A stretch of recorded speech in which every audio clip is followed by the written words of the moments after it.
तो सारी मेहनत हो चुकी है, बेहतरीन कंटेंट बन चुका है और अब उस बड़े माइलस्टोन को छूने का वक्त है, YouTube मोनेटाइजेशन।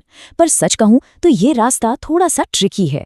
एक छोटी सी जरा सी गलती और महीनों की मेहनत पर पानी फिर सकता है। तो चलिए इस पूरे प्रोसेस को साथ मिलकर समझते हैं ताकि हर कदम बिल्कुल सही पड़े।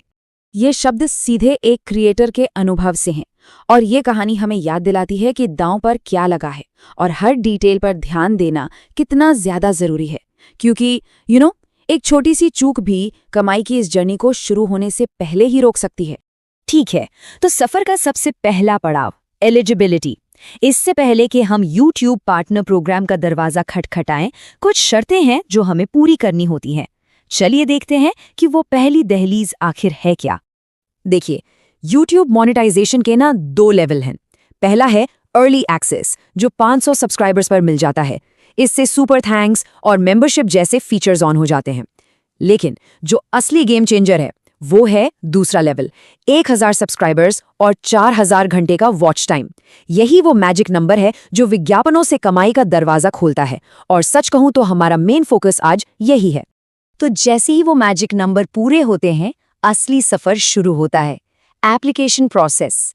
इसको आप एक तरह से 3 स्टेप्स का एग्जाम समझ लीजिए, और हम ये पक्का करेंगे कि ये एग्जाम आसानी से पास हो जाए। अरे हाँ, आगे बढ़ने से पहले एक बहुत छोटी पर बहुत जरूरी बात। अगर अप्लाई नाउ का बटन ही नहीं दिख रहा तो घबराना नहीं है। इसकी चाबी है 2 स्टेप वेरिफिकेशन। बस अपने गूगल अकाउंट की सिक्योरिटी को ऑन कीजिए और ये बटन आपके सामने हाजिर हो जाएगा। तो ये हैं वो 3 स्टेप्स। पहला स्टेप तो काफी आसान है, बस कुछ नियम और शर्तें हैं जिन्हें एक्सेप्ट करना है। लेकिन असली खेल तो स्टेप 2 और 3 में है। ज्यादातर लोग यहीं अटकते हैं, तो चलिए इन दोनों पर जरा बारीकी से नजर डालते हैं। चलिए अब उस हिस्से पर आते हैं जहां सबसे ज्यादा ध्यान देने की जरूरत है, गूगल एडसेंस अकाउंट बनाना। ये वो जगह है जहां एक छोटी सी भी गलती हुई तो एप्लीकेशन महीनों के लिए अटक सकती है। इस एक नियम को दिमाग में अच्छी तरह बैठा लीजिए। एक इंसान, एक एडसेंस अकाउंट, पूरी जिंदगी के लिए। इसमें कोई दूसरा मौका नहीं मिलता। इसीलिए इस स्टेप को हमें सबसे ज्यादा ध्यान से पूरा करना है। आइए इस चेकलिस्ट को एक एक करके समझते हैं। एक नया ईमेल, ये बस सिक्योरिटी के लिए अच्छा है। अकाउंट टाइप, हमेशा इंडिविजुअल चुनिए जब तक कि आपकी कोई रजिस्टर्ड कंपनी ना हो। नाम, यह आपके चैनल का नाम नहीं बल्कि आपका असली नाम होना चाहिए, बिल्कुल वही नाम जो बैंक अकाउंट पर है, क्योंकि पैसा तो वहीं आएगा, है ना। और पता, इसको तो 2 बार चेक कर लीजिएगा, क्योंकि इसी पते पर गूगल एक वेरिफिकेशन पिन भेजेगा।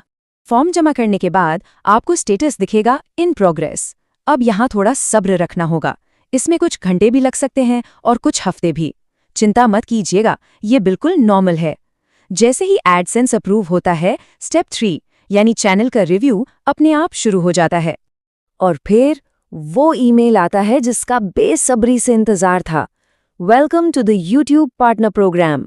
बधाई हो, आखिरकार मेहनत रंग लाई। लेकिन रुकिए, पार्टी से पहले एक आखिरी काम बाकी है। अब अपनी कमाई को एक्टिवेट करने का टाइम है। जैसे ही अप्रूवल मिले, सीधे YouTube स्टूडियो के अर्न टैब पर जाइए। सबसे पहले वॉच पेज एड्स को गेट स्टार्टेड करके चालू कर दीजिए। शर्तें मानिए और हाँ, सभी मौजूदा वीडियो को मोनेटाइज करने का ऑप्शन जरूर चुनिए ताकि पुरानी मेहनत भी कमाई करना शुरू कर दे। इसके बाद यही same process shorts feed ads के लिए भी दोहराइए ताकि कमाई का कोई जरिया छूट ना जाए। तो अब जब पूरा रास्ता साफ है, तो मैं आपको वो 3 छिपे हुए गड्ढों के बारे में बताता हूँ जिनमें ज्यादातर नए क्रिएटर्स गिर जाते हैं। अगर इन गलतियों से बच गए तो मंजिल तक पहुंचना पक्का है। पहली गलती, मेटा डेटा का मिसमैच। मतलब थंबनेल कुछ और कह रहा है, टाइटल कुछ और वीडियो के अंदर कहानी ही अलग है। नहीं, सब कुछ एक लाइन में होना चाहिए। दूसरी, एडसेंस का गोल्डन रूल, एक इंसान एक अकाउंट, इसे तोड़ने की कोशिश भी मत कीजिएगा। और तीसरी और सबसे जरूरी, पॉलिसी का उल्लंघन। अप्लाई करने से ठीक पहले एक बार अपने चैनल को किसी अनजान की नजर से देखिए। क्या कोई थंबनेल बहुत ज्यादा क्लिकबेट लग रहा है? क्या कोई वीडियो पॉलिसी की लाइन को क्रॉस कर रहा है? आइए इस तीसरी गलती को एक असल कहानी से समझते हैं। ये एक ऐसा मामला है जहां एक क्रिएटर का चैनल सिर्फ एक थंबनेल की वजह से रिजेक्ट होते होते बचा। यहाँ देखिए, बाएं तरफ जो थंबनेल है वो बहुत बड़े बड़े दावे कर रहा था। एक दिन में लाखों कमाएं टाइप। यूट्यूब को ऐसी चीजें भ्रामक लग सकती हैं। अप्लाई करने से ठीक पहले इस क्रिएटर ने समझदारी दिखाई। उन्होंने इसे दाईं तरफ वाले ज्यादा प्रोफेशनल और सच्ची लिखने वाले थंबनेल से बदल दिया। ये एक छोटा सा बदलाव था, पर शायद इसी एक बदलाव ने उनके एप्लीकेशन को रिजेक्ट होने से बचा लिया। तो ये था YouTube मोनेटाइजेशन का पूरा रोड मैप, शुरू से आखिर तक। अब टेक्निकल रुकावटें रास्ते से हट चुकी हैं। तो अब असली सवाल ये है, आपकी आवाज़, आपकी कहानी इस नए मौके के साथ दुनिया तक कैसे पहुंचेगी?